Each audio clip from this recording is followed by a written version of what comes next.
So hello mga ka-sneakers, for this time we're going to unbox yung Yeezy 700 V3 which is clay brown yung colorway. So it's my first time na mag-unbox and bumili rin ng sneaker kasi while I'm browsing over the internet, na-discover ko na maganda mag-resell ng mga sneakers kasi even from United States, marami rin ang nagsasabi na may magandang opportunity to para sa mga aspiring resellers. And then here in the Philippines, for me kasi sa US meron ng StockX at saka GOAT whereby you can sell your genuine or authentic shoes. So that's why I've decided rin na makisabay. Kumbaga parang nung namatay si Tony Hsieh, which is owner ng Zappos, owner and CEO ng Zappos, tapos nabenta yung Zappos sa Amazon, di ba? So yun din, I'm aspiring businessman, entrepreneur, na hopefully if I got a lot of capital, I'll try to put my own e-commerce site, which is selling shoes online. And then I've observed nga one of my friend na nagpo-post siya sa Facebook. And I'm so amazed because he has a lot of investment on shoes and then he is selling a lot of shoes then, and I see that there's a big demand here in the Philippines. And then when I check on Google, most of the product that is being searched by netizen, the Filipino citizen, is Adidas and Nike. So that's why I have decided na mag-sell ng shoes. So guys, hopefully that's why then nag-change itong channel na to from vlogger space to sneakers and tech, which is sneakers and technology, because I want to import technology for other people who are doing business, that if they will adapt the technology itself. But here in the Philippines, medyo ang nakukulangan lang ako is medyo late tayo ng konti with other countries.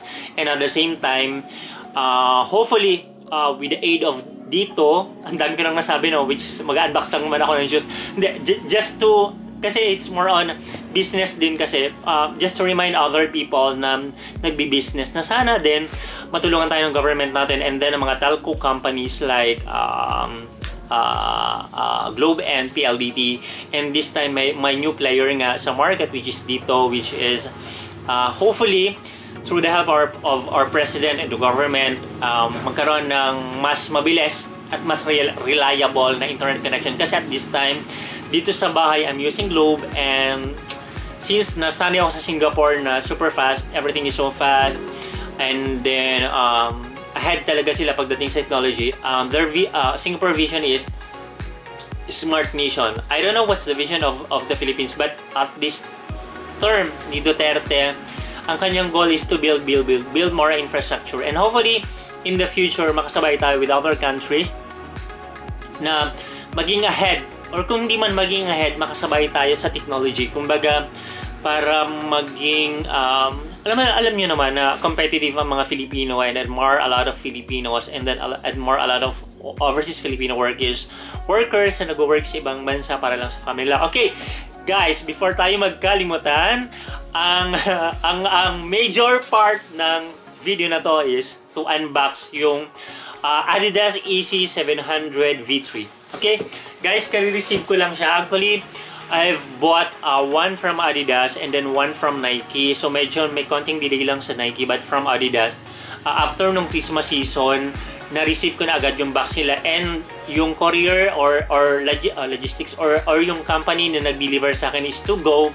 It's quite what do you call this? It's quite medyo matagal lang ng konti kasi matagal lang ng konti nila na discover, I mean, yung place ko kasi here in the Philippines wala tayong masyadong way, especially sa mga bagong tumuulad pa na city na magkaroon ng number dun sa bahay. At this time, we don't have number yet here in Batangas City. So hopefully, with the help of our government, magkakaroon ng mga pagbabago para magkaroon ng number yung bahay, and it will be easier for sa mga nagde-deliver na mai-deliver yung mga items nationwide or within the country. Okay guys, buksan na natin to. It's from Adidas. As you will see, I have a tracking number. So, ang carrier ko is to go. It's genuine, guys. It's really, really genuine. Okay. So, at this time, guys, if you want to see some of the shoes that I'm selling, so you can go to Jopatos Facebook page, which is I named Jopatos from because I get the name, the Jopa, which means beautiful or good, from the Bible, and then Athos means it's like excellent or peak part. Okay, let's check anong meaning talaga ng Athos. Athos means Athos is autonomous area in northern Greece that is the site of several Greek Orthodox monasteries found in the 10th century. So, ang meaning sa akin ng Athos is a mountain or peninsula. That means it's like I considered Athos as a peak one. So, it's like it's related to excellent and a leader. So that's why I choose Jopatos. And actually I'm thinking Zapatos, which is yung Zappos. And then though medyo kumaga tumitingin tayo lagi as a Filipino sa mga Amerikano, but then yun, I changed something different, which is yung Jopatos. Jopa means beautiful or handsome or good, and Athos means it's like a peak. Kumbaga mataas siya, so I'll make it sure that I'll try my best na maging reality na magkaroon din ako ng sarili kong store, at the same time magkaroon ako ng sariling website.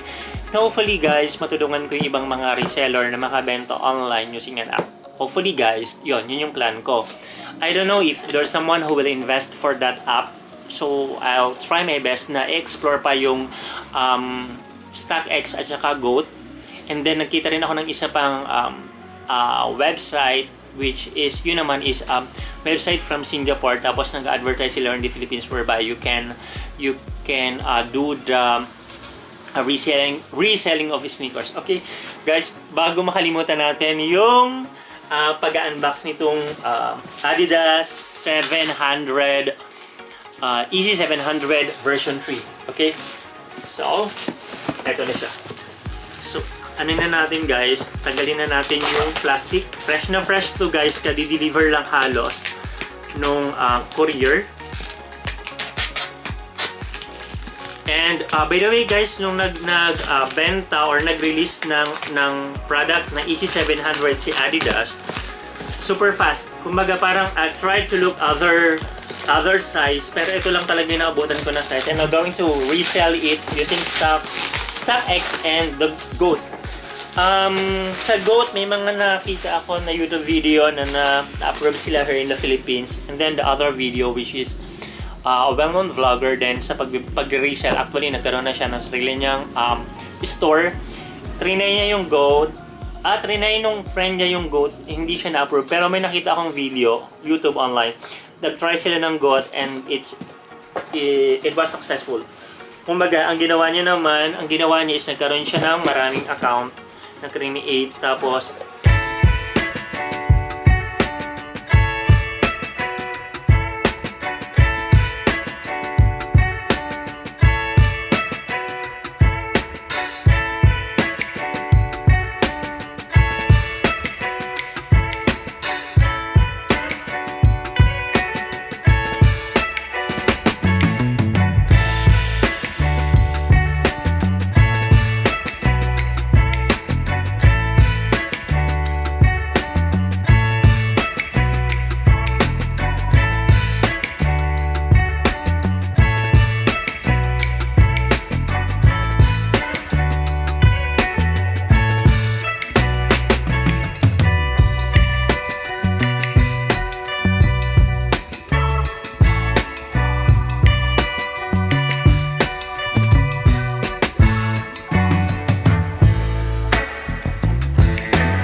may certain price tayo na i-hit, na ilalagay, mag-aas tayo ng price kasi yun nga, sa pag-resell, so kailangan natin kumita.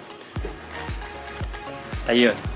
So, I'll just put it again para mabenta natin. So, eto yung SKU, guys. SKU is GY0189. Kumbaga, guys, yung legit niya o yung authenticity kasi nung product is yun.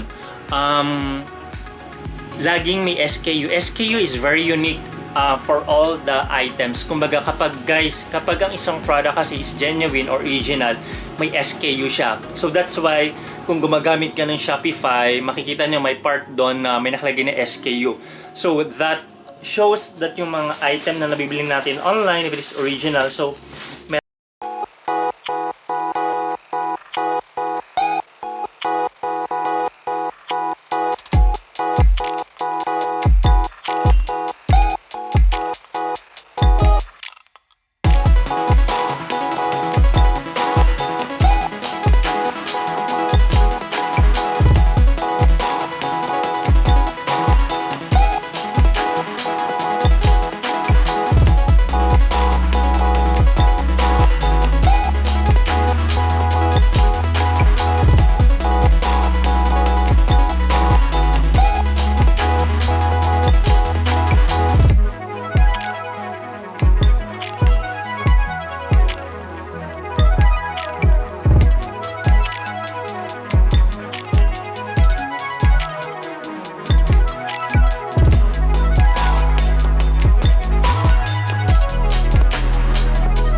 sana mag-comment down below kayo for other suggestion. Kumbaga, guys, hindi ako pa ganun ka-professional vlogger and I don't know how to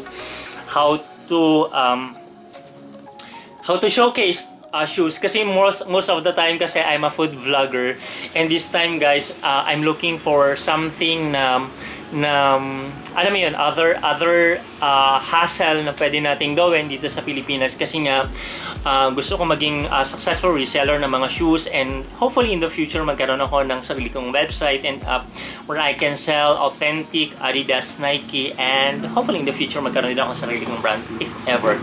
Okay? By God's grace. Okay, guys, that's all for today. Thank you for watching this video. Please don't forget to subscribe and click the bell notifications for more videos. Always remember, God loves you. Bye for now.